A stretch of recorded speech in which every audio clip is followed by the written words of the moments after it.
Chapter 5. Malfoy is annoying. Malfoy still had the desk job he earned in his first year, running the counter for the Slytherin Museum, Slytherin Snake Research and Habitats. It was very rare for anyone to visit the museum, even though they put up signs and handed out maps. They even put an actual door in that replaced the hidden passageway. The museum entrance led to the common room, a room that had been repurposed to be an office that managed museum tours and donations. For whatever reason, Malfoy had really liked snakes for a while. Not anymore, though. Their venom is useful, but nothing else. Saint Potter, he grumbled as he stared into the green fire of the common room fireplace. My polls are terrible. Have you looked at them? He asked Crabbe and Goyle, his campaign managers. Crabbe and Goyle shook their heads. I can't read, Goyle reminded. I thought you once told me you could. Malfoy shook his thought away and stood up. I only have 3 voters. 3, and I know one of them is me. I have even less votes than Longbottom, and his name has the word bottom in it. Malfoy started pacing around the room.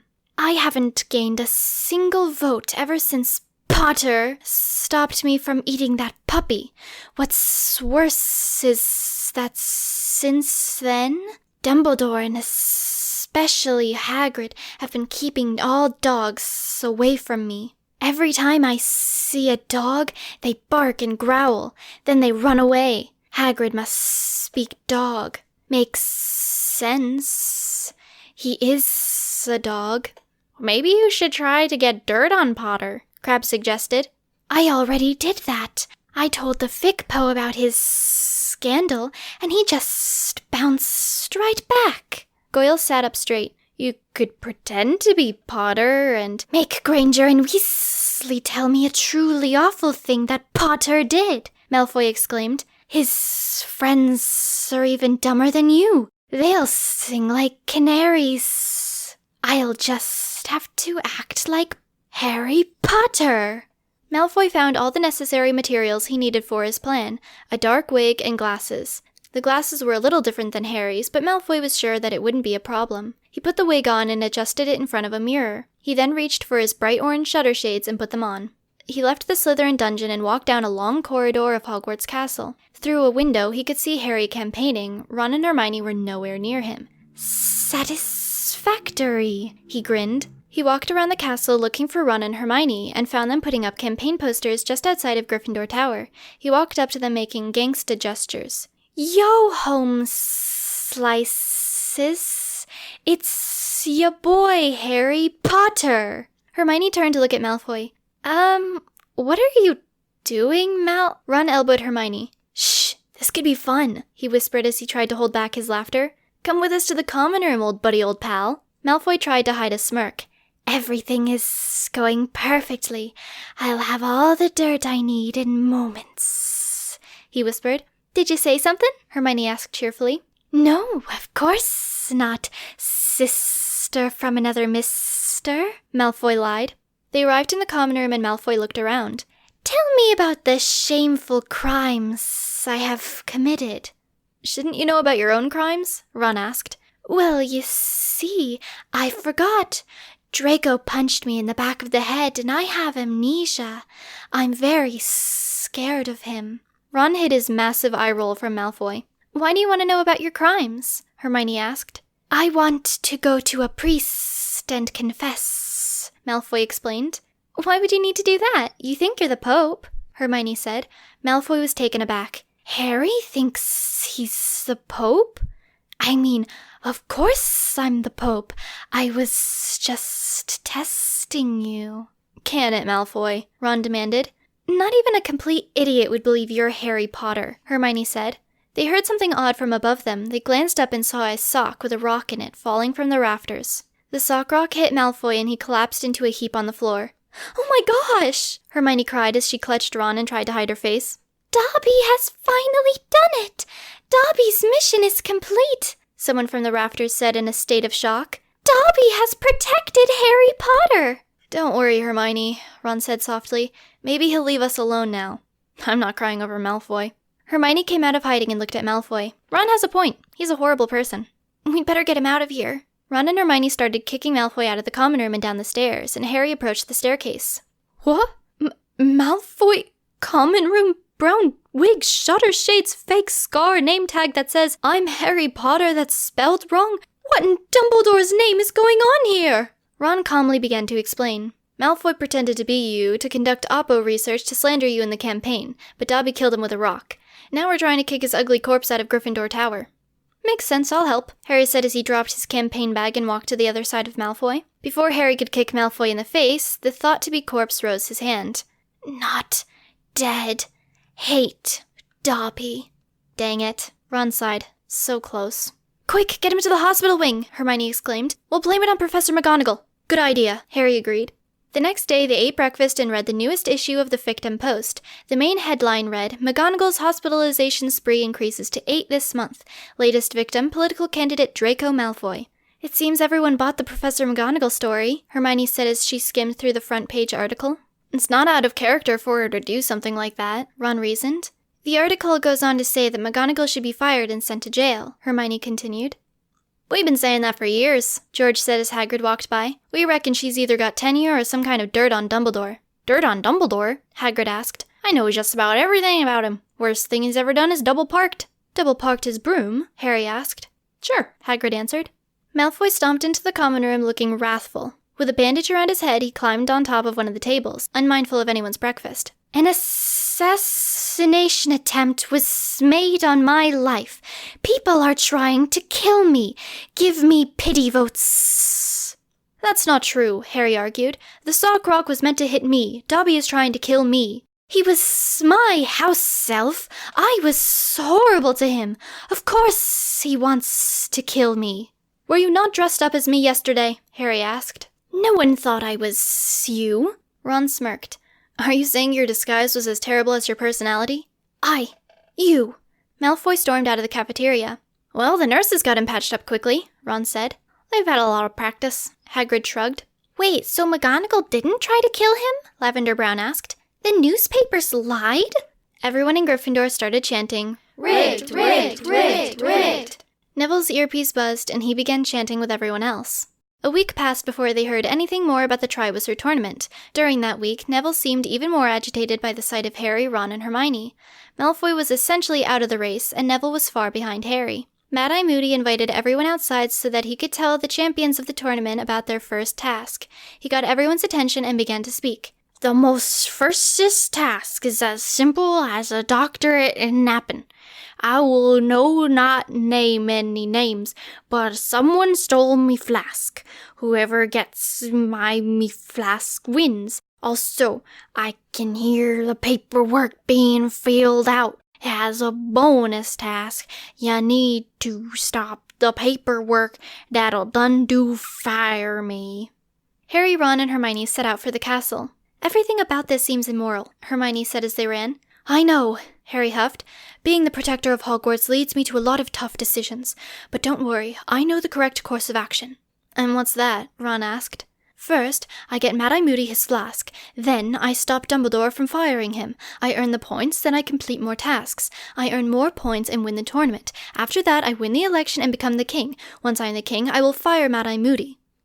Surprised of how competent and detailed the plan was, Hermione and Ron bobbed their heads up and down. Harry led the way to Dumbledore's office. As soon as he entered the room, he was attacked by Fawkes. Ah! Bird security system!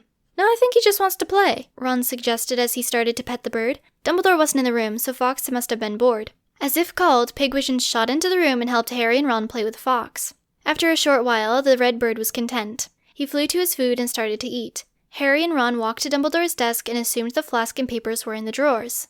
Guys, Hermione called. I got the flask and the termination papers. She was standing near the door, holding a large flask and a stack of papers. When did you do that? Ron asked. While you three were bird-sitting, she answered, gesturing to Pig, who was sitting on top of Ron's head. But how? Harry asked. These drawers look like they need a fingerprint to open them. Most likely Dumbledore's fingerprint. Psh, Hermione responded. Let's go bring this stuff to Mad-Eye Moody. They returned outside and found Mad-Eye Moody laying down on the grass. He opened his eyes and saw 3 students standing above him. I actually did it! Well, thanks a lots. How many points did I earn? Harry asked. Oh, about all that. See, I kinda lied about this being an official task. None of this is technically 100% official. Of course not, Ron grumbled. How did we fall for a drunk wand safety professor's lie? Mad-Eye Moody started eating the papers. Don't be sad. You're not the firstest. I'm never talking to him again, Hermione decided as they turned and walked away. When they arrived in the castle, a familiar feeling washed over them. The stares of their classmates relentlessly watched them. They went to one of the newest Fictum Post booths and saw a new headline. Harry Potter creeps on girls in the bathroom. What? Harry shouted. I don't do that! Just like last time, they bought a copy and ducked into an empty classroom. This time, Ron read the article. Several anonymous yet very reliable sources have seen Harry Potter enter the girls' bathroom on many occasions. Whenever he is asked to leave by the terribly distraught occupants, he refuses. He has also been known to bring his 2 creepy friends with him. Hey, I'm a girl, Hermione interrupted. I have a right to be in the girls' bathroom without being called creepy. Ron continued to read the article. It is apparent that Harry Potter is trying to create a cult to harass girls. If he becomes the King of Hogwarts, he will force everyone to join? Do not vote for him. Even Draco Malfoy the puppy eater is a better choice than Harry Potter, the creeper of Hogwarts. Which is worse, the destroyer of Hogwarts or the creeper of Hogwarts? Harry asked in defeat. No one's calling you the destroyer of Hogwarts anymore, Hermione said brightly. You fixed that scandal. How am I going to get out of this one? Harry asked. Ron tried to think of some way out. Maybe... or... you could... They left the classroom feeling particularly dejected. The feeling only grew as Malfoy ran down the hall with Crabbe and Goyle trailing behind. I got another voter! I got another voter! I have 4 voters now! It was obviously moaning Joanne. Ron started. The only girls' bathroom we've entered is hers, and that hallway is always vacant. She must be the only source. And since it's anonymous, she could pretend to be multiple people, Hermione sighed. Exactly. Maybe we could get her to retract her statements, Ron proposed. It's worth a shot, Harry said before they started to run to the 6th floor girls' bathroom. Before they knocked on the door, Harry announced a disclaimer. To those of you who are watching and or listening, I, Harry Potter, and my friends, Ron and Mud, will be knocking on this door. We do not intend to, quote, creep on girls, end quote. We instead wish to speak with Moaning Joanne, who lives in this bathroom. To do this, we will enter the bathroom. We do not wish to harm any persons. Satisfied with his announcement, he reached out to knock on the door. They waited several minutes and the door opened, just a crack. Peeking out was Moaning Joanne. Why, hello, Harry, she greeted. What brings you 3 here? You know why we're here, Hermione growled. No, I don't think I do. Well, I could imagine why you're here, Moaning Joanne said, acknowledging Hermione. Do you need to use the bathroom? Yeah, actually I do, Hermione answered. I'd just love to see what you're hiding in there. And since you invited me... Sorry, I don't remember doing anything of the sort, Joanne replied sweetly. I was just going to direct you to a different bathroom since all of mine are broken. Hermione lunged towards Moaning Joanne. Rubbish! Hermione shouted as Ron and Harry pulled her back. Why did you claim that I creep on people in the bathroom, lying citizen? Harry asked. Not just people, Joanne sang. I claimed you creep on girls in the bathroom. It's so much worse that way. Why? Ron shouted. Why? She repeated. Her head disappeared behind the door. Dobby, get over here. When she reappeared, she was holding Dobby up to them. Because Dobby was supposed to be a loyal house elf. Look at him now. He's gone mad. Dobby was reaching out to Harry, mumbling. How did Harry Potter get unprotected? Dobby must re-protect Harry Potter. Moaning Joanne kept talking. Dobby would never have tried to kill you in my version of the story. Again, we have no idea what you're talking about, Harry said. I'm going to fix this world. I'm going to put it back together. That is why I stretched the truth into a beautiful scandal. She swung the door open, revealing the whole bathroom. Campaign posters were everywhere, each in favor of Neville. Several new desks had been brought in. Papers were everywhere. The chalkboard that Harry had brought in 2 years ago was covered in campaign strategies. Through Neville, I am running for King of Hogwarts. Harry stared at the room in shock. What? I will win the election, and then I will put everything back together. Soon every plot will be back on track, and you'll defeat you-know-who! We don't know who, Ron stated. He prompted Harry and Hermione to step back. Let's get out of here. She's about to completely snap, he whispered. They started sprinting down the hallway, Moaning Joanne cackling insanely behind them. You can run, but you can't win the election. When they were far enough away so they couldn't hear Moaning Joanne, they stopped and leaned against a wall. On the bright side, Ron huffed. We have a new campaign slogan. Not insane. It's so simple. It tells you everything you need to know, Hermione added. I refuse to be brought to her level of cheating, Harry announced. We will win honorably and honestly. Here's what we need to do. Ron, you become the best Quidditch player there ever was and endorse me. Mud, get me an appearance on the Fictum Post news network, something with puppies. And I will continue to campaign.